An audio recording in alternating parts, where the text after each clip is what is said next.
దేవుని పరిశుద్ధమైనటువంటి నామానికి వందనాలు. కూడి వచ్చినటువంటి మీ అందరికీ కూడా ప్రభువైన యేసుక్రీస్తు వారి యొక్క నామంలో పేరు పేరున నా యొక్క హృదయపూర్వక వందనాలు తెలియజేస్తున్నాను. నా కుటుంబం తరఫున, పరిచర్య తరఫున, వ్యక్తిగతంగా నేను మీ అందరికీ శుభాభివందనాలు తెలియజేస్తున్నాను. ఎందుకంటే ఇది దేవుని పని అనే సంగతి మీ అందరికీ తెలుసు కాబట్టి ఇలాంటి ఆలోచనలతో మనం ఉండాలి. ఇన్ని నాళ్ళు మనం చదువుకున్నటువంటి వస్తున్నటువంటి మొదటి సమయాలు 17వ అధ్యాయంలోనికి వచ్చాం. మనం 16 అయిపోయింది. దావీదును అభిషేకించాడు, అది అయిపోయింది కాబట్టి ఇప్పుడు 17వ అధ్యాయంలోనికి మనం వచ్చి ఉన్నాం.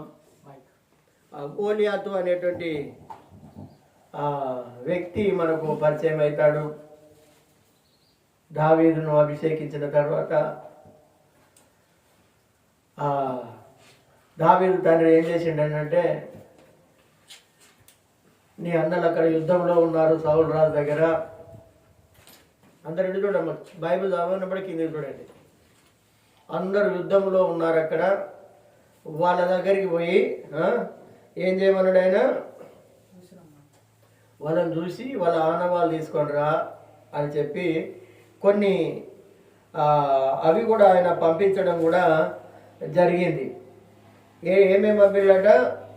వేయించినటువంటి గోధుమలు, తూమెడట. తూమెడంటే ఎన్ని 4 గుంచాలు తూమెడట. వేయించిన గోధుమలు, తూమెడు, 10 రొట్టెలు. ఈ 10 రొట్టెలను తీసుకొని ఆ యుద్ధంలో ఉన్నటువంటి నీ అన్నలకు ఇచ్చేసి, అదేవిధంగా 10 జున్నుగడ్డలు తీసుకుపోయి రాజుకి ఇచ్చి, రారా బిడ్డ అని దావీదుకు చెప్పాడు. ఎందుకంటే దావీదు తండ్రి మాటను జవదాటాడు. అదే రకంగా దావీదుకు అక్కడ జరిగే తతంగాలు ఆయన తెలియదు. సరే నాన్న అన్నాడు, సరే డాడీ అన్నాడు. అవి పట్టుకున్నాడు. ఒక వ్యక్తికి ఆ గొర్రె మందను అప్పచెప్పాడు. ఆయన గొర్రె మందల కాపరి కదా, ఆయన గొర్రె మంద కాపరి కాబట్టి ఆ మందను ఒకరికి అప్పచెప్పుడు అంటే మనకు తెలుసు కదా, తెలుసా? గొర్రెలు మందలప్పిస్తారు, గౌళ్ళు తాళ్ళు అప్పగిపోతాడు ఎటన్నా పోవాలని అంటే. సేవకులు కూడా ఒకరోజు మీరు చూసుకోవాలని కూడా వేరే ప్రాంతాలకు పోయేటువంటి వాళ్ళు ఉంటారు. ఎందుకంటే ఉంటాయి, ఇవన్నీ పరిస్థితులు ఉంటాయి. ఆ రకంగానే ఆయన ఎప్పుడైతే ఆయన పంపించాడో అక్కడికి, పంపించిన తర్వాత అక్కడ ఉన్నటువంటి గోలియాతు యుద్ధం జరుగుతూ ఉన్నది. ఆ వైపున వాళ్ళు ఉన్నారు, ఈ వైపున వీళ్ళు ఉన్నారు. మధ్యలో పెద్ద లోయ. ఏది తిమ్మాపూర్కు తమ్మడపల్లికి అనుకున్నాను. పెద్ద లోయ ఉన్నది. అక్కడ 6 ముళ్ళ జానడు మనిషి, అక్కడ ఉన్నటువంటి వ్యక్తి అట ఫిలిష్తీయుల దండులో ఉన్నటువంటి వాడు 6 ముళ్ళ జానడు ఉంటాడు. ఆ వ్యక్తితోటి యుద్ధం చేయాలనంటే ఈ ఇజ్రాయెల్ ఉంచి అయితే లేదు, ఈ ఇజ్రాయెల్ దండుతోటి ఏమైతే లేదు. ఈ సౌలు రాజు దగ్గర ఉన్నటువంటి వీళ్ళందరితోటి ఏమి కూడా కావడం లేదు, వాళ్ళు ఉంచి కావడం లేదు. కాకపోతే ఉద్యోగానికి పోయినట్టు పోతున్నారు. అక్కడ వాడు చెప్పే మాటలు ఉండండి, రే రారా మీలో ఎవడన్నా దమ్మున్నాడు ఒక్కడి రాడురా నా దగ్గరికి, ఒక్కడు వచ్చి నన్ను చంపితే మేమందరం నీకు దాసులుగా ఉంటాం రా. మేము మీలో దమ్మునుడు ఎవడన్నా రారా అంటే ఎవరు వస్తలేరు. మీకు పౌరుషం లేదా అంటాడు, మీకు రోషం లేదా అంటాడు, ఎన్నెన్నో మాటలు మాట్లాడుతున్నాడు. మళ్ళీ ఎట్లా మాట్లాడుతున్నాడు అని అంటే, ఇజ్రాయేలు ప్రజలనే కాకుండా ఇజ్రాయేలు సైన్యాన్ని తిడుతున్నాడు, ఇజ్రాయేలు దేవుణ్ణి కూడా తిడుతున్నాడు. వాడు ఇజ్రాయేలు దేవుణ్ణి కూడా తిడుతున్నాడు. అంత పౌరుషం వస్తున్నది వానికి. ఎందుకంటే మందపాలను చూసి ఇట్లా మాట్లాడితే నాకు కూడా కొన్ని మాటలు అర్థమవుతాయి. హల్లెలూయా. అక్కడ ఏం చెప్తున్నాడు అంటే, కొంతమంది మాకు చిన్నప్పుడు నేను చదువుకున్నప్పుడు ఒక పద్యం ఉండే, మాకు బలవంతుడ నాకేమని పలువురితో నిగ్రహించి పలుకుటయ్యేలా బలవంతమైన సర్పము చలిసీమల చేదజిక్కి చావదే సుమతి. అంటే సుమతి శతకంలో ఒక పద్యం ఇది. వాడు అనుకుంటున్నాడు నన్ను ఎదిరించే మునగాడు లేడు, నన్ను ఎదిరించే శూరుడు అసలు ఇజ్రాయేల్ ఇక పుట్టకపోడుగా, ఎవడు కూడా పుట్టడిగా. ఆయన అర్థం ఏంటిది అంటే ఎవడు కూడా పుట్టడిగా నన్ను ఎదురు వారికి కొంతమంది వాళ్ళందరూ చూసి వాళ్ళే మురిసిపోతాంటారు. అర్థం కాడిపోతే ఒక్కొక్కరు సంగతి తెలుతాంటది. నేను ఎట్లున్నా చుట్టూ చూసుకుంటాం, పక్కన చూసుకుంటాం, వెనక చూసుకుంటాం, ముందు చూసుకుంటాం. వాళ్ళకంటే నేనే బెటర్ అనుకుంటాం, నేనే ఒక సినిమా యాక్టర్ అనుకుంటాం మనం. అందుకే బట్టల షాపులలో వాళ్ళు ఏం పెడతారు, చుట్టూ అద్దాలు పెడతాంటారు. అట్లనైనా ఆకర్షణకు వచ్చి బట్టలు కొనుక్కోవాలని. ఆయన కూడా బలం ఉన్నది నాకే కదా అని ప్రతిరోజు 40 దినాలట. ఒక్కరోజు కాదు, 2 రోజులు కాదు. ఏంటట, ఎన్ని దినాలు? ఈ 40 అనేటువంటి సంఖ్య బైబిల్ గ్రంథంలో చాలా దిక్కు కనబడుతుంది. 40 దినాలు అదే మాట మాట్లాడుతున్నాడు. ఆ రకంగానే మాట్లాడుతూ ఉంటే ఇక ఈయన ఈ మూట ఎత్తుకున్నాడు, ఈ సంచి పట్టుకొని ఇది పట్టుకున్నాడు. ఇది క్యారేజ్ అనుకున్నాం. ఇక ఈ కాలంలో ఏంటిది క్యారేజ్ కదా. క్యారేజ్ పట్టుకున్నాడు, మోసుకుంటా అంటే ఆయన మాటలు వినబడుతున్నాయి. ఈయనకు ఎవరికి? దావీదుకి వినబడుతున్నాయి.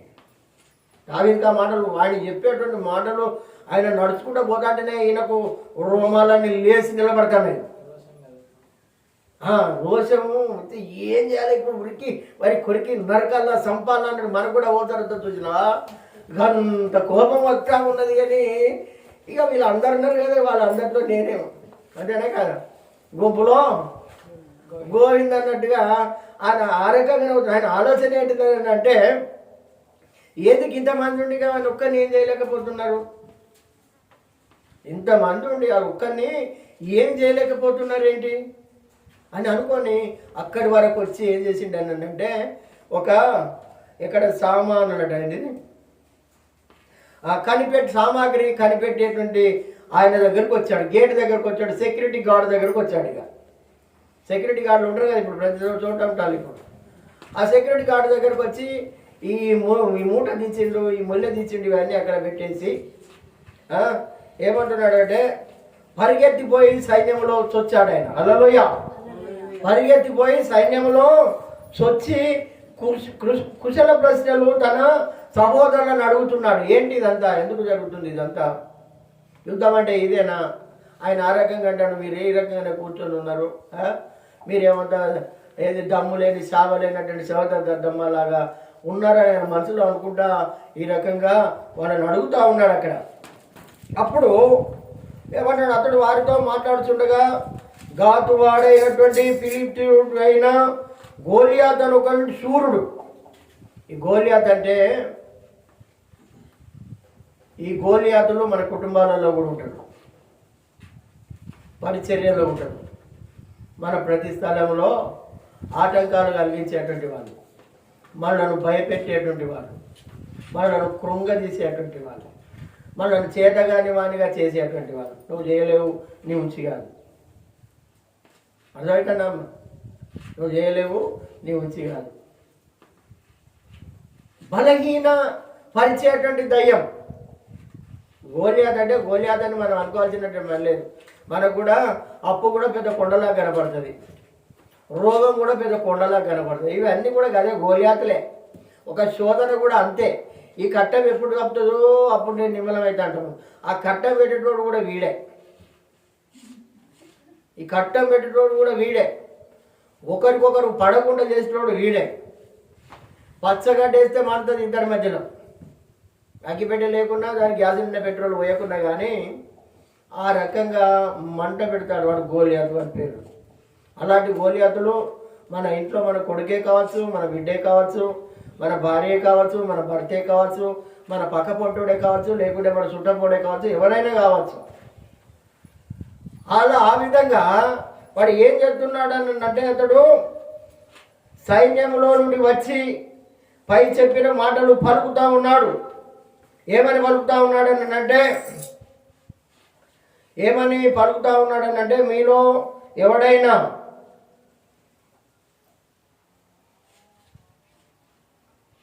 ఈ పై చెప్పిన మాట ఎవరికైనా అదే వచనం గుర్తున్నదా? 25వ వచనం చదవండి. అక్కడ వచ్చుచున్న మనిషిని చూచితిరే, నిజముగా ఇజ్రాయేలీలను తిరస్కరించుటకై వాడు బయలుదేరుచున్నాడు. వానిని చంపిన వానికి రాజు బహుగా ఐశ్వర్యం కలుగజేసి తన కుమార్తెనిచ్చి తండ్రి ఇంట వారిని ఇజ్రాయేలులో స్వాతంత్రులుగా చేయనగా. అయితే ఇక్కడ ఏమంటున్నాడంటే, అంతకంటే ముందు వచనము అతడు పలికినటువంటి మాట 9వ వచనంలో ఉన్నది. అతడు పలికినటువంటి మాట అది 9వ వచనంలో ఏమంటున్నాడంటే, అతడు నాతో పోట్లాడి నన్ను చంపగలిగిన ఎడల మేము మీకు దాసులం అవుతాం. మేము నన్ను చంపితే మేము అందరం కూడా దాసులం అవుతాం. మేము అంటే నన్ను ఎవరు చంపలేరు అన్నటువంటి గట్టి నిర్ణయంతో ఉన్నాడు ఆయన. ఇప్పటికి కూడా సాధారణ మనం ఏం చేయలేకపోతాం. ప్రార్థన చేద్దాం అనుకునేవారు కావాలి, ఇప్పుడు వస్తాయి నిధులు వస్తాయి, పట్టుకో ఏం ప్రార్థన చేద్దాం అంటాడు వాడు. అర్థమవుతుందా? వాడే గోలియాతే, వాడు దయ్యమే, వాడు దయ్యం సమానమే వాడు. మరి వాడిని చంపాలి, వాడిని మనం చంపాలి. చంపితేనే కదా వాడు మన యొద్దకు రాడు. వాడు అపవాదిని ఎదురించుడి, వాడు మీ వద్దకు రాడని బైబిల్ గ్రంథం తెలియజేస్తుంది. హల్లెలూయా. అపవాదిని ఎదిరించాలి, ఎదిరించేటువంటి బలం తెచ్చుకోవాలి. వాడు అంటున్నాడు నువ్వు చేయలేవు, నువ్వు ఉంచే కాదు, నీ కుటుంబం ఎన్నటికి కూడా మారదు, నువ్వు ఇన్ని సంవత్సరాలు నువ్వు ఇన్నే ప్రార్థన పోతూనే ఉంటావు, వస్తూనే ఉంటావు, కానీ నేను ఇంట్లో కిరికిరి పెట్టేది నేను పెడుతూనే ఉంటా అంటాడు వాడు. అర్థమవుతుందా? నీకున్న రోగాలు అవి అట్లనే ఉంటాయని అంటాడు వాడు. కానీ అవి ఎందుకు ఉంటాయని అంటే మనం సరి అయినటువంటి రీతిలో ప్రార్థన చేయక, సరి అయినటువంటి రీతిలో దేవుని అడగక, ఈ రకంగా వాడు మాట్లాడుతూ ఉంటాడు. ఏమంటున్నాడు అనంటే ఇక్కడ, మేము మీకు దాసులమవు, నన్ను చంపగలిగిన ఎడల మేము మీకు దాసులమవుతామని చంపిన ఎడల దాస్యం చేస్తారు మీరు. హల్లెలూయా. నన్ను చంపితే మేము దాసులంగా ఉంటాం, మేము వాడిని చంపితే మీరు కూడా మాకు దాసులుగా ఉండాలని ఆ రకంగా మాట్లాడుతూ ఉన్నాడు అక్కడ. హల్లెలూయా. 8వ వచనంలో వాడు ఏం మాట్లాడుతున్నాడు అని అంటే, దండు వారిని పిలిచి యుద్ధ పంక్తులు తీర్చడకై మీరు ఎందుకు బయలుదేరున్నారు? ఇక్కడ ఎందుకు వచ్చింది? మీరు దేనికి వచ్చారు? మందిరంలోనికి ఎందుకు వస్తున్నారు?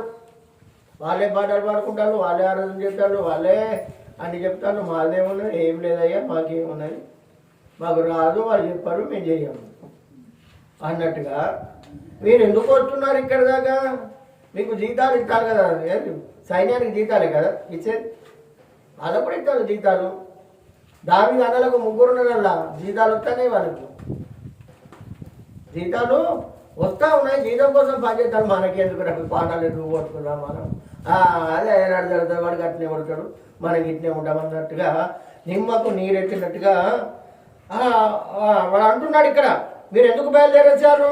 నేను ఫిలిష్తీయుడని కానా? మీరు సౌలు దాసులు గారా?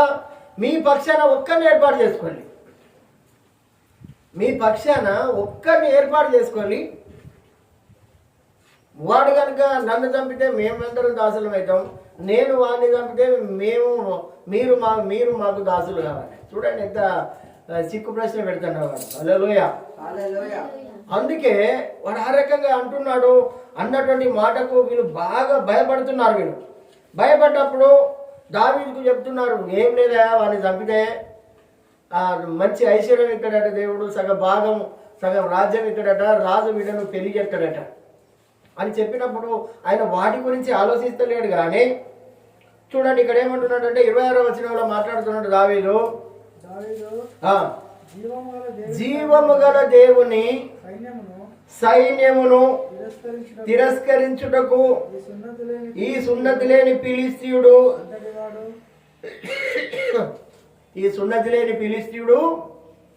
ఎంతటి వాడు? వీడు ఎవరిని తిడుతున్నాడు?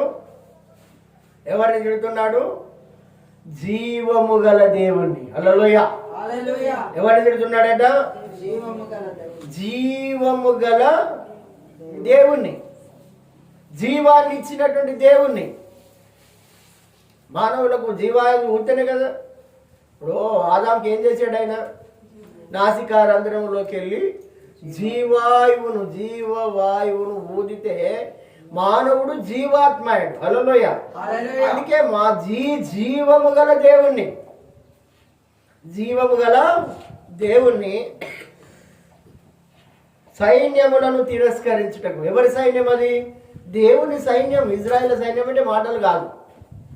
దేవుని సైన్యమును తిరస్కరించుటకు తీసి పారెత్తున్నాడు. ఒక్క మాటలో కొట్టి పారెత్తున్నాడు, అవమానపరుస్తున్నాడు, హేళన పరుస్తున్నాడు. అర్థమైందమ్మా? తిరస్కరించుటకు ఈ సున్నతి లేని ఫిలిష్తీయుడు ఎంతటి వాడు. హల్లెలూయా. ఏంటంటే ఎంతటి వాడు. మరి ఎంతటి వాడు? తలుచుకుంటే మనిషి ఏదైనా చేయగలుగుతాడు. తలుచుకుంటే మనిషి ఏదైనా చేయగలుగుతాడు. కానీ ఈయనకున్న ధైర్యం ఏంటంటే వాడు లెక్క కాదు. ఇక్కడ ఉన్నటువంటి వీళ్ళందరూ భయపడతా ఉన్నారు. జీతాలు తీసుకుంటారు. మాకైతే జీతం ఉంటుంది. మేము చిన్నప్పుడు బడికి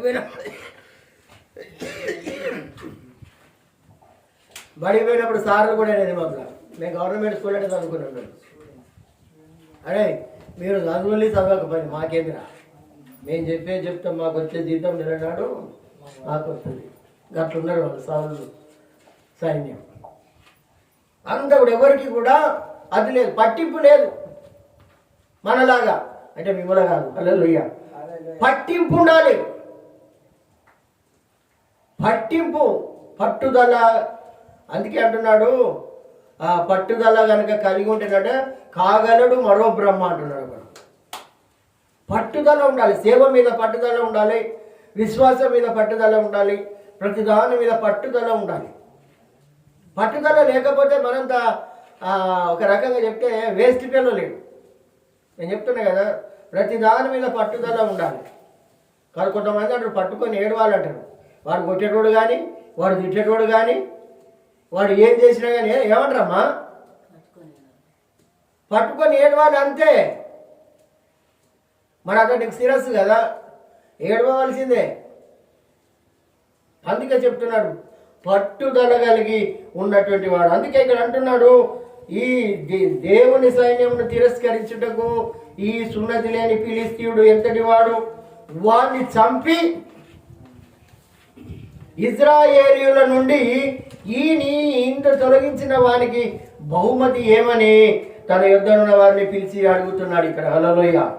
మరి నింద పోవాలంటే మరి ఏం చేయాలి? వారిని నేను చంపుతా అంటున్నాడు ఆయన.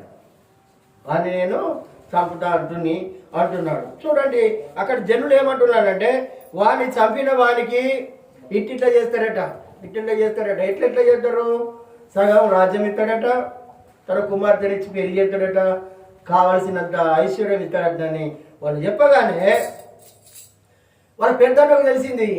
ఇక్కడ అనే విషయము ఆయన అన్నదాకా పోయింది అక్కడికి. హల్లెలూయా. అన్న కూడా మంచిగా పట్టుకొని ఉన్నాడు, గన్ను పట్టుకొని ఉన్నాడు, కత్తులు పట్టుకున్నాడు, కటారులు పట్టుకొని ఉన్నాడు, ఇట్లా శిరస్థానం పెట్టుకున్నాడు, కవచకుండలు అవన్నీ ధరించుకొని ఉన్నాడు. అన్న కూడా ఏరా ఇక్కడికి ఎందుకు వచ్చినావు నువ్వు? ఆ గొర్రె మంది ఏం చేసినావు? అరే నీ సంగతి నాదని, నీ హృదయం చెడతానవు నాకు తెలుసురా. నువ్వు ఎలాంటివో నువ్వు తెలుసు. నువ్వు ఎటువంటి మాటలు మాట్లాడతావు, అవసరం లేదు వెళ్ళిపో అంటున్నాడు అన్న. ఇన్ని సంవత్సరాల నుంచి మేము యుద్ధంలో పనిచేస్తాను. మేము వాడిని ఎలా చంపాలో మాకు తెలుసు. అంతేనా కాదు? మేము ట్రైనింగ్ చేసినాం, మేము ఇవన్నీ చేసినాం. నువ్వేం చేసినావు? గొర్రె కాసుకుంటానికి నీకు అడవిలో చెట్టు తిరిగేటోనికి, పుట్ట తిరిగేటోనికి నీకు ఇవన్నీ ఏం తెలుసురా అని వాళ్ళన్న మాట్లాడినప్పుడు, అందుకే ఇక్కడ ఏమంటున్నాడు అంటే 32వ వచనములు అంటున్నాడు ఇక్కడ, ఈ ఫిలిష్తీయుని బట్టి ఎవరి మనస్సు కృంగనీకి వీలేదు. ఈ ఫిలిష్తీయుని బట్టి ఎవరి మనసు బాధపడాల్సినటువంటి పని లేదు అని అంటున్నాడు ఇక్కడ. ఎవరు బాధపడకండి, మీరెవరు కూడా బాధపడకండి. నీ దాసుడైన నేను పోట్లాడుదునని దావీదు సౌలుతో హల్లెలూయా సౌలుతో అంటున్నాడు. సౌలు దగ్గరికి తీసుకుపోయారు ఈయనను. సౌలు దగ్గరికి తీసుకొని పోయారు. నేను చంపుతానుగానే ఇక ఆయన చంపుతాడని తీసుకొని పోయారు. సౌలు కిందికి మీద చూస్తాడు, ఈయనను కిందికి మీద చూస్తాడు. అరే వీడు పోరే లెక్క వాడు గత పెద్దగా ఉన్నాడు, వాడికి నేనే భయపడతాను, నా సైన్యం అంతా భయపడుతుంది. జీవుడే చంపుతానని ఇక్కడ దాకా. అరే మీకేమైనా బుద్ధి ఉన్నారా? ఈ పోరడు చంపుతారా? మీరున్నారు దొనపోతు లెక్కన మంచిగా తింటాను ఉంటారు, వానికి ఇది ఉండదురా అని అంటున్నాడు. అక్కడ రాజుతో చెప్తున్నాడు. ఇక్కడ రాజుతో చెప్తున్నారు. రాజు అంటున్నాడు ఇక్కడ, సౌలు ఈ ఫిలిష్తీయుని ఎదుర్కొని వారితో పోట్లాడటం నీకు బలము చాలదు, నువ్వు చేయలేవు, నువ్వు చేయలేవు. సౌలుకు మరి పక్క పంటలు అన్నీ ఉంచి అది అయిపోయింది, చేసి దాటిపోయిందంట, మనం పరిస్థితి దాటిపోయిందంటాం, అది దాటిపోయినాయి అని అంటాం. మించిపోయినాక మంచి మందు దొరకదు, అంతేనా కదా? చేయి దాటిపోయింది, చేయి దాటి పోయింది. అందుకే నీకు బలం చాలదు. నువ్వు చిన్న పిల్లగానే, నువ్వు బాలుడవు, నీ ఉంచి కాదు. కొంతమంది పరగా నీకు తెలియదంట, మనం నీకు తెలియదనట. చూడండి, వాడు బాల్యము నుండి యుద్ధాభ్యాసం చేసిన వాడని దావీదుతో అన్నారు. వాడు చూడు, వీళ్ళందరూ ఎట్టున్నారు చూడు, దున్నపోతులు ఎక్కడ ఉంటారు దగ్గర తినుకుంటారు వీళ్ళు. వాళ్ళు మొదటి నుంచి యుద్ధానికి ఆరితేరినటువంటి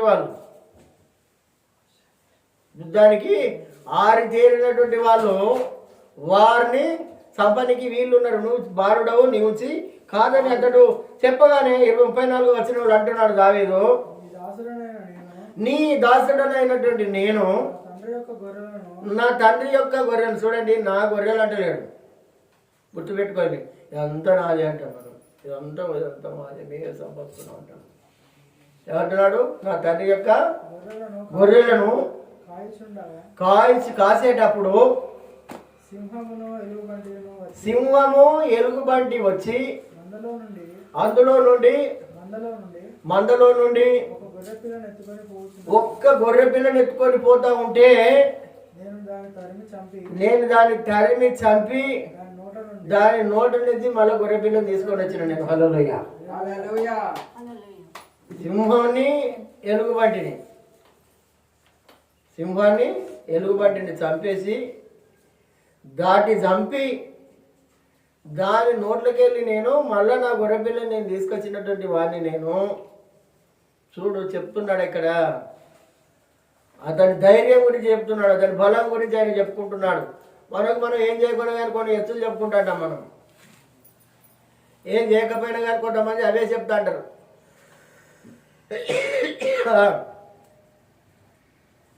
అది నా మీదికి రాగా దాని గడ్డం పట్టుకొని దాన్ని కొట్టి నేను చంపాను. మీ దాసుడైనటువంటి నేను ఆ సింహమును ఎలుగుబంటిని చంపితేనే జీవము గల దేవుని తిరస్కరించిన ఈ సున్నతేలు ఫిలిష్తీయుడు వాటిలో ఒకదాని వలె అగునని చెప్పాను. హల్లెలూయా. వాడు లెక్కగా అప్రాలు అంటున్నాడు. వాడు ఏమన్నా ఎలుగుబంటి కంటే పెద్ద అదా, సింహం కంటే వాడు అదా? వాడు అప్రాలు అని చెప్తున్నాడు ఇక్కడ. సింహం యొక్క బలం నుండి ఎలుగుబంటి యొక్క బలం నుండి నన్ను రక్షించిన యెహోవా ఈ ఫిలిష్తీయుల చేతిలో నుండి కూడాను నన్ను విడిపించునని చెప్పాను. గడియ చప్పలు కొడదాం. హల్లెలూయా. ఇది కావాలి మనకు. క్రైస్తవులకు ఉండవలసింది ఏంటిదంటే మనోనిబ్బరం, ఇలాంటిది కావాలి. ఇక్కడ ఏమంటున్నాడు అంటే, సింహం యొక్క బలం నుండి ఎలుగుబంటి యొక్క బలం నుండి నన్ను రక్షించాడు అన్నది మనకు ఉండాలి. ఇది ఎప్పుడు కూడా మనం మర్చిపోవద్దు జీవితంలో. మనం ఏంటి, మన జీవితం ఏంటిది, మన స్థితిగతులు ఏంటిది, మన బ్రతికేది, మనం ఎందుకు మారాం, మనం ఏం చేస్తున్నాం. మనం మారదే కాదు, మనము మారగానే కాదు, మన సాటి వాళ్ళను మార్చేదే క్రైస్తవ్యం. ఎంతోమంది మన కళ్ళ ముందు నశించిపోతున్నారు, పాడైపోతున్నారు, చెడిపోతున్నారు, వాళ్ళని మార్గాలు. అందుకే ఇక్కడ అంటున్నాడు, నన్ను రక్షించిన యెహోవా ఈ ఫిలిస్తీన్ చేతిలో నుండి కూడాను నన్ను విడిపించునని చెప్పాను. అందుకు సౌలు, పొమ్ము, యెహోవా నీకు తోడుగా ఉండునుగాక అని దావీదుతో చెప్పాను. హల్లెలూయా, చెప్పరు వెళ్దాం. అదే ఉన్నాం ఇంకా. ఆ యెహోవా నీకు తోడుగా ఉండునుగాక, నీ దేవుడే నీకు తోడుగా ఉండునుగాక అని మాట్లాడుతున్నాడు. మాట్లాడినప్పుడు చూడండి ఇక్కడ ఏం చెప్తున్నాడు అంటే, అన్ని ఈ యుద్ధానికి వాడేటువంటి ఈ కిరీటం పెట్టిళ్ళు, ఈ పెట్టిళ్ళు, అదంతా అవన్నీ వేస్తే ఆయనకి ఏది కూడా పని చేస్తలేవు. అక్కడ అవన్నీ కూడా పని చేస్తలేవు. ఇటు వినండి, ఇటు చూడండి, అవన్నీ కూడా ఏది కూడా పని చేస్తలేవు. ఆయనకు పని చేస్తాయా? ఇప్పుడు వాడడానికి ఏమున్నాయి? ఇప్పుడు టీవీలలో చూస్తారు, ఒక్కొక్క సేవకుడు సూటు బూట్ వేసుకొని వస్తారు. చూసిందా? అటో ఫ్యాన్ ఉంటే, అటో కూలర్ ఉంటే, అటో వేసి ఉంటుంది, ఇటో వేసి ఉంటుంది, వెనుకో వేసి ఉంటుంది, ముందుకో వేసి ఉంటుంది, ఉడకపోయిపోతుంది. మనం వేసుకుంటే మనం తట్టుకుంటాం. ఇప్పుడు ఇక్కడ నేను సూట్ వేసుకొని వస్తే నేను తట్టుకుంటాను. అది మహావీడు ఉంటుంది, కానీ మహాగరం ఉంటుంది. ఆయనకు కూడా ఇవన్నీ వేస్తే ఎట్లున్నది అంటే కదలకుండా మెదలకుంటున్నాయి, కట్టేసినట్టుంటుంది. ఒకసారి హల్లెలూయా, కట్టేసినట్టుంటే ఇవి నాకు అవసరం లేదంటున్నాడు ఆయన. ఇవి నాకు అవసరం లేదు, ఇవి నాకు పనే చేయని ఆయన ఏం చెప్తున్నాడు అన్నానంటే, చదవండి. వాడుక లేదు కనుక తాను తొడిగిన వాటిపైన కత్తి కట్టుకొని వెళ్ళగలిగినది లేనిది చూసుకున్న తర్వాత దావీదు, ఇవి నాకు వాడుక లేదు, ఇవి నాకు అవసరం లేదు, ఇవి ఎప్పుడు నేను వాడలేదు, వీడితో నాకు పని లేదు. హల్లెలూయా, ఆ వీడితో నాకు ఏం పని లేదు అని చెప్పి, వెళ్ళలేనని సౌలుతో చెప్పి వాటిని తీసివేసి తన కర్ర చేత పట్టుకొని ఏటి లోయలో నుండి 5 నున్నర రాళ్ళు ఏరుకున్నాడు. హల్లెలూయా, ఎన్ని రాళ్ళు ఏరుకున్నాడు అటమ్మా? ఎన్ని రాళ్ళు ఏరుకున్నాడు? అందరు మాట్లాడాలి, అర్థం కావాలి. 5 నున్నర రాళ్ళు ఏరుకున్నాడు. ఈ రాళ్ళు ఏం చెప్తే యుద్ధానికి పోతే కత్తులు ఉండాలి, కట్టారులు ఉండాలి, బల్యాలు ఉండాలి, పరిచలు ఉండాలి. ఈ కాలంలో అయితే గన్నులు ఉండాలి, లేకుంటే బాంబులు ఉండాలి, అంతే కాదు. ఒకటి రాళ్ళు ఏరుకొని పోతున్నాడు, కర్ర చేత పట్టుకున్నాడు. ఏం చెప్తున్నాడు? చేత పట్టుకు ఏటి లోయల నుండి 5 నున్నర రాళ్ళను ఏరుకొని తన యుద్ధనున్న సిక్కములో ఉంచుకున్నాడు. హల్లెలూయా, చూడండి దావీదుకున్నటువంటి జ్ఞానం, ఇది దేవుడు ఇచ్చినటువంటి. ఎప్పుడు కూడా దేవుళ్ళలో మనం ఉంటే జ్ఞానం ఇక్కడే. ఈ 5 నున్నర రాళ్ళు ఎందుకు ఏరుకున్నాడు అనంటే, వాడు ఉన్నోడు ఒక్కడు కాదు అక్కడ. హల్లెలూయా, వాడు ఉన్నోడు ఒక్కడు కాదు, 5 సర్దారులు ఉన్నారు. వాళ్ళు ఇలాంటి వాళ్ళు 5 ఉన్నారు. వాళ్ళు 5 ఓడిస్తేనే ఫిలిస్తీన్ రాజ్యాన్ని వీళ్ళు గెలిచినట్టుగా కింద లెక్క. 5 ఉన్నారు, అందుకే 5 రాళ్ళు ఏరుకున్నాడు ఆయన. చూడండి 6వ అధ్యాయం ఉంటుంది దీని మాటలు. 6వ అధ్యాయంలో ఒక మాట, 6వ అధ్యాయం 17వ వచనం చూడండి.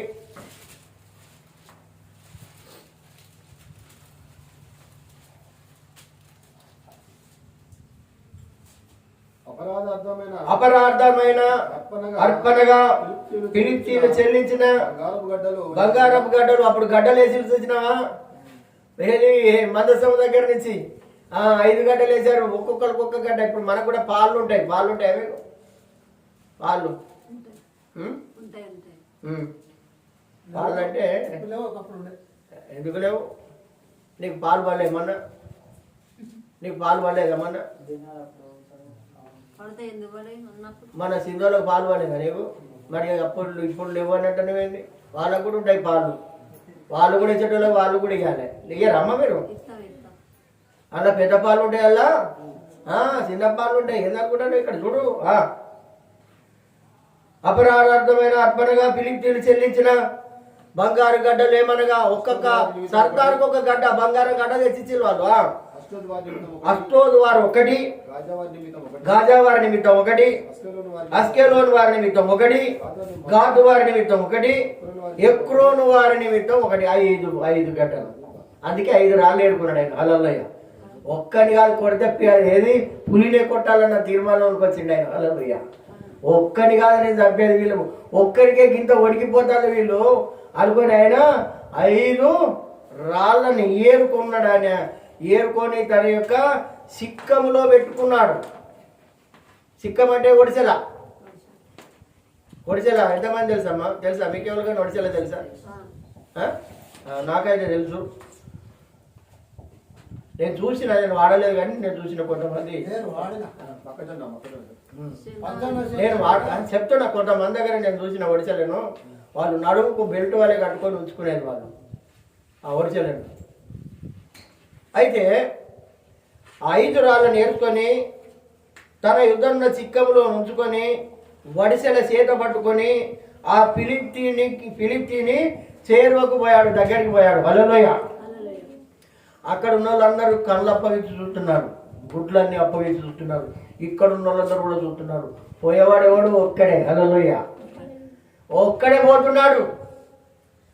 నా యొక్క మీరు అందరు రాలి అన్నట్టు లేడు ఆయన. ఒక్కడే. చూడండి, ఒక్కడే ధైర్యం చూడండి. ఇది దేవుని సహాయం, ధైర్యం కావాలి. హల్లెలూయా. 10 మంది చేయలేదు, లక్షల మంది చేయలేదు, ఆయన ఒక్కడు చేస్తా ఉన్నాడు. ఇక్కడ ఏం చేస్తున్నాడు చూడు. డాలు మోయివాడు తనకు ముందు నడవగా ఫిలిప్తీయుడు బయలుదేరి దావీదు దగ్గరకు వచ్చి చుట్టూ పార చూసి ఎవరు లేరుగా దావీదును చూసి అతడు బాలుడై ఎర్రని వాడునై రూపవసినై ఉండుట చూసి చీని నువ్వు అరణను చంపేది అంటున్నాడు. నువ్వు అరణను చంపుతాను. అరే నువ్వు ఎర్రగుంటావు, అరే ఎర్రబచ్చని పోరండి అంటారు కొంతమంది. ఎర్రబచ్చని పోరా సాయంత్రం పూట బయటికి వెళ్ళొద్దు అంటారు. అటు ఇటు తిరిగా మన ఇళ్ళలో కూడా ఉన్నాయి ఇవన్నీ తాతలు. నేనేమో కొత్తగా ఏం చెప్తలేను నేను. ఇవన్నీ ఉన్నాయి, నేను వినయనే మీకు చెప్తాను. హల్లెలూయా. కాకపోతే తెలంగాణ భాషలో నేను చెప్తున్నాను, అర్థమవుతుందా? అయితే ఈ ఎర్రగున్నడు మంచి అందగాడు, దావీదు అందగాడు అనుకున్నాం కదా. 10,000లో అతి సుందరుడు. హల్లెలూయా. మన దేవుడు కూడా 10,000 మందిలో అతి సుందరుడు. గుర్తించవచ్చు. నేను తృణీకరించండి, తీసివేశాడు. ఫిలిప్తీయుడు కర్ర తీసుకొని నీవు నా యుద్ధకు వచ్చుచున్నావే, నేను కుక్కనా? చూడండి, దేవుడు గొప్ప కార్యాలు చేసే దేవుడు. చప్పట్లు కొట్టండి. ఎర్ర సముద్రాన్ని 2 పాయలు చేసింది ఏంటిది? కర్రే. కింద పడే కానీ పామైంది అది. మరి అప్పటి వరకు కూడా ఎర్ర సముద్రం 2 పాయలు అవుతుంది, ఇంత బలం ఉన్న దీంట్లో అని దేవుడు ఆయనకు చెప్పలే. కాకపోతే కర్ర ఇచ్చిండు ఆయనకు, అంతే. చిన్న కర్రతోటి ఈయన కూడా ఈ రకంగా చిన్న కర్ర నువ్వు పట్టుకొని వస్తున్నావు, నేను కుక్కనా అంటున్నాడు. కుక్కను దేంతో? పెద్ద కర్రతో కొడతారా? చిన్న కర్రతోటే కుక్కను కొడతాం అని దావీదుతో చెప్పి తన దేవతల పేరిట దావీదుని శపిస్తున్నాడు. శపించడం అంటే తెలుసుగా, శాపనార్థాలు పెడుతున్నాడు. దేవుని పేరిట, వాళ్ళ దేవుళ్ళ పేరు మీద.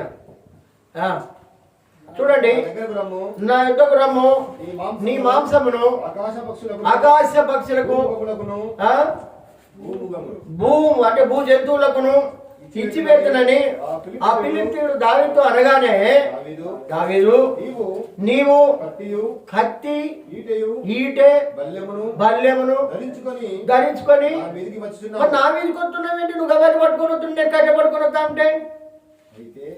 ఇప్పుడు ఎవరికి భయం ఎక్కువ ఉన్నది చెప్పండి? ఇక ఎవరికి భయం ఎక్కువ ఉన్నదండి? గోలియాత్కి ఏమో దయ్యాలు ఉన్నాయి, ఈయనకేం దేవుడు ఉన్నాడు. చప్పట్లు కొట్టండి. హల్లెలూయా. అంతే. అక్కడ చూసినట్టయితే వీడు ఇవన్నీ పెట్టుకొని వస్తున్నాడు, ఈయన ఒక కట్ట పట్టుకొని పోతున్నాడు. నా మీదకి వచ్చుచున్నావు, అయితే నీవు తిరస్కరించిన ఇజ్రాయేలీల, నువ్వు తీసి పారేసిన ఇజ్రాయేలీల సైన్యములకు అధిపతి యెహోవా పేరట నేను నీ మీదికి వస్తున్నాను. నేను యెహోవా నామమున నేను వస్తున్నాను. హల్లెలూయా. నేను మామూలు వద్దలేను. నాలో ఉన్నవాడు లోకంలో ఉన్నవారి కంటే గొప్పవాడు. మీరు 100 మంది రాని నాకేం సంబంధం లేదు. నువ్వు ఇవన్నీ పెట్టుకొని వచ్చినా మాకేం కాదు. మరి అంత ఎంత అంటే అంత ఎవడొచ్చినా అని ఏం చేయలేనంత కానీ తొడుక్కొని వచ్చిండేవాడు, తొడుక్కొని వస్తున్నాడు. వీడేం చేస్తాడు, వీడిని ఉతికి పారేస్తాను అనుకుంటున్నాడు, వీడు చంపి పారేస్తాను కూడా, వీడు నలిపి పారేస్తాను అంటున్నాడు, వీడికి ఏదో చేద్దామని అనుకుంటున్నాడు. అనుకునేసరికి ఇక్కడ చూడు 46వ వచనంలో అంటున్నాడు, ఈ దినమున యెహోవా నిన్ను నా చేతికి అప్పగిస్తాడు. హల్లెలూయా. ఇది ప్రార్థన చేయాలి మనం. ఏ దయ్యమా, ఈ రోజు నుంచి నీకు అవకాశం లేదు, నాలో ఉన్నవాడు లోకములో ఉన్న గారిని బట్టి గొప్పవాడు అని చెప్పాలి మనం దయ్యాన్ని.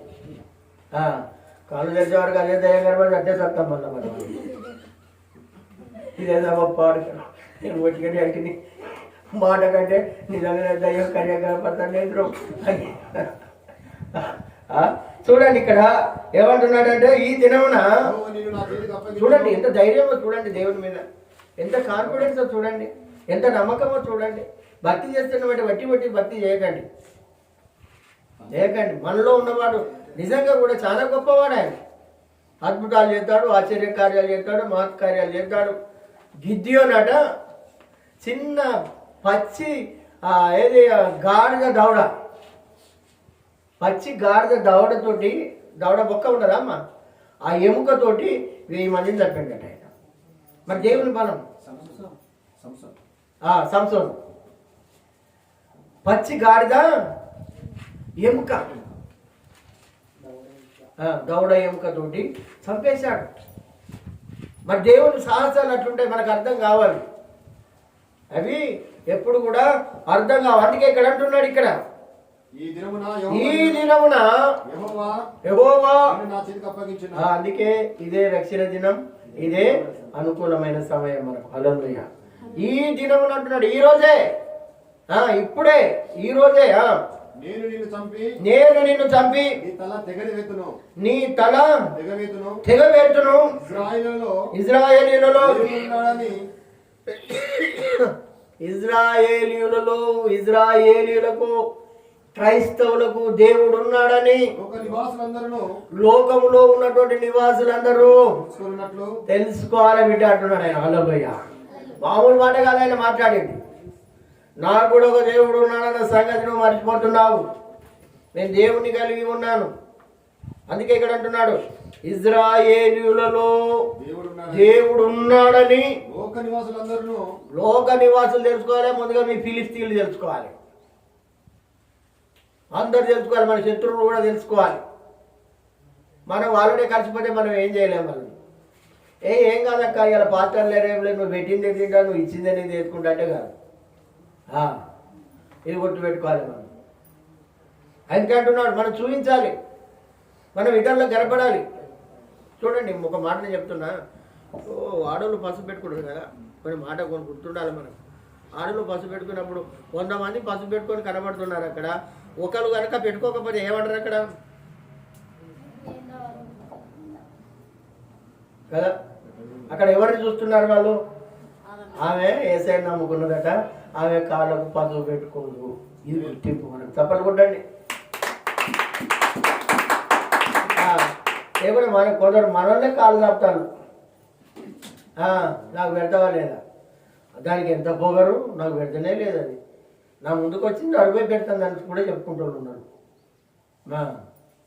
అంటే చెప్తున్నా, ఇజ్రాయేలీయులకు కూడా దేవుడు ఉన్నాడని, ఈరోజు మనకు కూడా ఉన్నాడని మనం కూడా నమ్మాలి. అందుకే అంటున్నాడు, లోక నివాసులందరూ తెలుసుకోవాలి, లోకంలో ఉన్నటువంటి వాళ్ళు అందరు తెలుసుకోవాలని నేను ఈ దినమున ఫిలిస్తీయుల యొక్క కళేబరములను, ఆకాశ పక్షులకును, భూమృగములకును ఇత్తును. హల్లెలూయా. నేను ఇచ్చేస్తా, వాడికి ఇచ్చేస్తా. కళేబరాలంటే మీ యొక్క డెడ్ బాడీలన్నీ ఇచ్చేస్తా నేను మాట్లాడుతున్నాడా. అప్పుడు యెహోవా కత్తి చేతను ఈట చేతను ఆయన రక్షించేవాడు కాదు. యెహోవా ఏంటంటే కత్తి చేత, ఏదో గన్నులు, మంది, మార్బలం ఉంటే కాదు. మంది, మార్బలం, కత్తి, ఈట చేత కాదు. ఈ దండు వారందరూ కత్తి చేతను ఈట చేతను రక్షించేవాడు కాడని ఈ దండు వారందరూ ఈ రోజు తెలుసుకోవాలి. ఇక్కడ ఉన్న వాళ్ళందరూ తెలుసుకోవాలి, కేవలం ప్రార్థన ద్వారా జరుగుతుందండి. అందరూ తెలుసుకోవాలి. దేవునిపై అంత నమ్మకం, దేవునిపై అంత గురి. అందుకే కీర్తనలు రాస్తున్నాడు, ఇదే దావీదు రాస్తున్నాడు. ఒక మాట మనం చూసుకుందాం. కీర్తనకారుడు రాస్తున్నటువంటి మాటలలో ఒక మాట,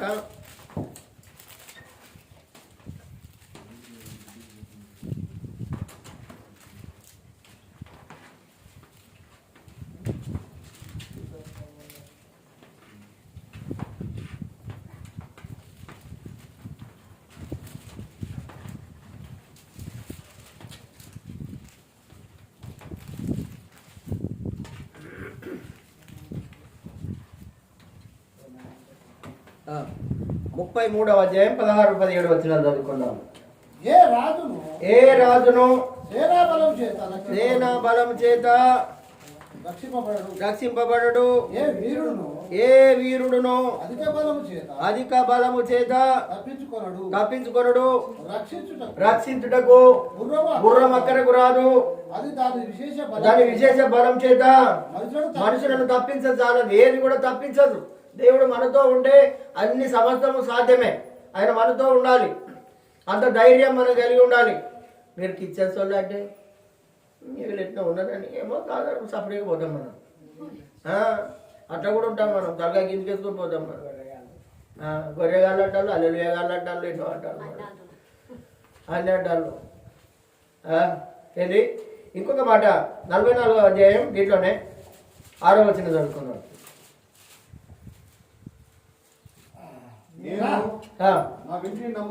నేను నా వింటిని అంటే కత్తి, లేకుంటే బల్యం, లేకుంటే బరిసెల్, ఏదో ఒకటి. వింటిని నమ్ముకొనను, నా కత్తి నన్ను రక్షించదు. ఇది ఎవరు దావీదు పలికినటువంటి మాట. ఇది కత్తి కూడా నన్ను రక్షించదు. మా శత్రువుల చేతిలో నుండి మమ్మును రక్షించువాడవు నీవే. ఇట్లుండాలి. హల్లెలూయా. ఏదైనా చేయగలుగుతాడు ఆయన, ఏదైనా చేయగలుగుతాడు. అంత సమర్థుడు. ఈయన ఒక రాళ్ళు 5 రాళ్ళు పట్టుకొని పోతున్నాడు, కానీ ఈ కత్తులు బరిసెలు ఈటలు ఏది పట్టుకొని పోతలేడు ఆయన. ఒకసారి గుర్తుపెట్టుకొని ఇక్కడ ఏమంటున్నాడు అనంటే, మీ దండు వారందరూ తెలుసుకుందరు, యుద్ధము యెహోవాదే, ఆయన మిమ్మును మా చేతికి అప్పగించునని చెప్పాను. ఫిలిష్తీయుడు లేచి దావీదును కలియుటకై అతనికి ఎదురు పోగా దావీదు వారిని ఎదుర్కొనుటకు సైన్యము తట్టు త్వరగా పరిగెత్తిపోయి తన సంచిలో చెయ్యి వేసి, చూడండి ఇక్కడ ఎంత సన్నివేశం ఉన్నదో. ఫిలిష్తీయుడు చూడండి, ఆ ఫిలిష్తీయుడు లేచి దావీదును అతని ఎదురుపోయాడు. దావీదు సైన్యం తట్టు త్వరగా పరిగెత్తిపోయి ఆడు ఇటు కలుతున్నాడు, ఈయన వెనక పోతుంటే అరే వీడు వెనకకే పోతాడు, సపోర్ట్ కొడతాడు. వీడు అదిరిపడ్డారు, వీడు దిగిపోతాడు, వీడికి భయపడి ఉరికిపోతాడు అని వాళ్ళు భయపడరు. ఆయన ఉరికి ఏం చేసిందంటే ఒక రాయి తీసి ఇలా సెడి చేసి చేసుకున్న సంగతి ఇలా ఎవరో తెలియదు. సపోర్ట్ కొట్టండి, ఎవరో తెలియదు. అందుకే అంటున్నాడు, ఒక మాట కూడా మాట్లాడు ఇక్కడ.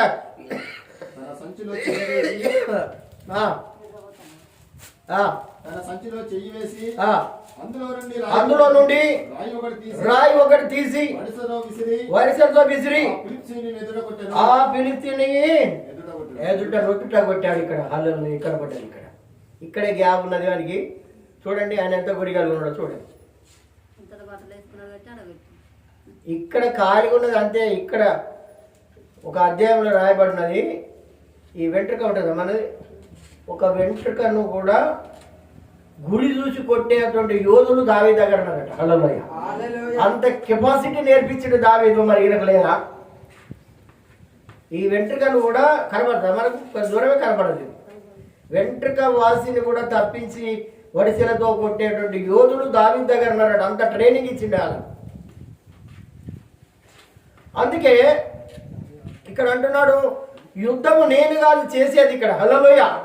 మనమైతే రారాయిగా నేను చూసుకుందాం నువ్వు నేను ఉండాలంటాం కానీ ఆయన ఏమంటున్నాడు అనంటే యుద్ధం యెహోవాదే. సభలు కొడదాం. ఈ యుద్ధం యెహోవాదే, నాది కాదు. యెహోవా నామమున నీ దగ్గరికి నేను వస్తున్నాను. యెహోవా పేరట నేను నీ దగ్గరికి వస్తున్నాను. దేవుని పేరట నీ దగ్గరికి నేను వస్తున్నానని ఒక్క మాట చెప్పి ఆయన ఎప్పుడైతే తీసి ఆ రౌతు తీసి కొట్టాడో నుదురు వచ్చినందున వాడు నేలను బోర్ల పడ్డాడు. హల్లెలూయా. ఇప్పుడు చూడమ్మ జాగ్రత్తగా ఇటు చూడండి. వాడు ఇక్కడ కొట్టిన తర్వాత మనిషి ఇటు పడతాడా మీరే చెప్పాలి. వెనకకు పడాలి మనిషి, అవునా కదా? ఇటు కొట్టినప్పుడు ఇటే పోతాడు. కానీ వెనుక నుండి దేవుని సాయం ఉన్నది కాబట్టి ముందుకు పడేసిండు. చప్పట్లు కొట్టండి.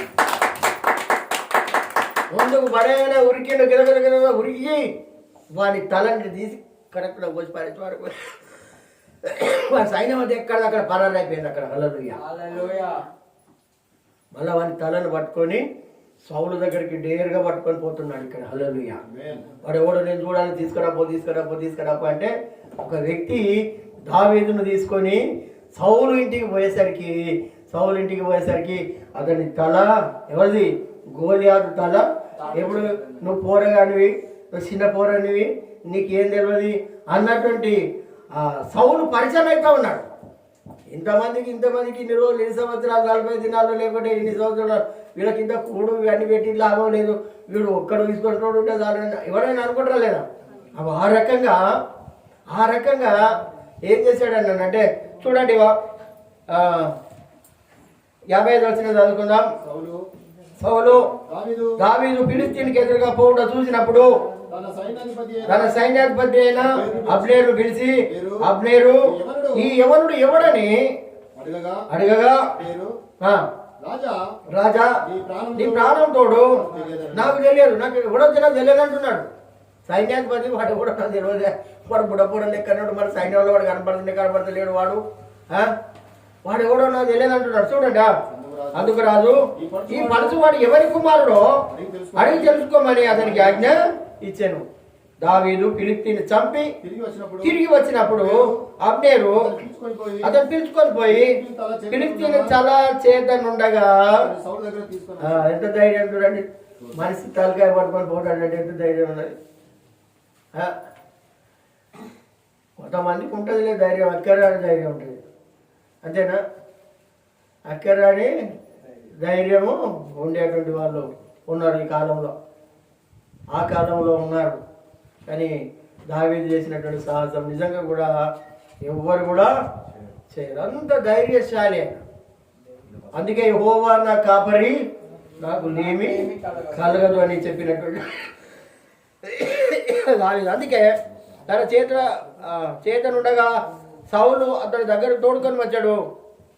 సౌలు అతన్ని చూసి, చిన్నవాడా నీవెవరి కుమారుడవని అడగగా దావీదు నేను బెత్లెహేమీయుడైన యెష్షయి అను నీ దాసుని కుమారుడనని ఆయనకు ప్రత్యుత్తరం ఇచ్చాడు, చెప్పాడు. ఆయన ఎవరి కుమారుడు అని అంటే ఆల్రెడీ చెప్పేశాడు. పరిస్థితి అది, స్థితిగతి అది. ఒక గోలియాతు మన వైపు కూడా కొన్ని దుష్ట శక్తులు ఈ రకంగానే ఎంబడబడుతుంటాయి. మనలో ఎదుగుదల లేకుండా మన కుటుంబంలో అనేకమైనటువంటి కష్టాలను, నష్టాలను, బాధలను, ఇరుకులను, ఇబ్బందులను, అప్పులను, అనేకమైనటువంటి గోలియాతులు మనతోనే ఉంటారు. ఇది గ్రహించి మనం ప్రార్థన చేసినట్టయితే తప్పకుండా ఆయన సహాయం చేస్తాడు. హల్లెలూయా. ఇది నమ్ముదాం. మన గోలియాతులు ఎక్కడో లేరు. మన భర్త రూపంలోనో, మన భార్య రూపంలోనో, మన పిల్లల రూపంలోనో, మన స్నేహితుల రూపంలోనో, ఎవరి రూపంలోనైనా వాళ్ళు ఉంటారు. ఇలాంటి గోలియాతును మనం కనిపెట్టుకొని ఏం చేయాలట? ప్రార్థన చేయాలి. హల్లెలూయా.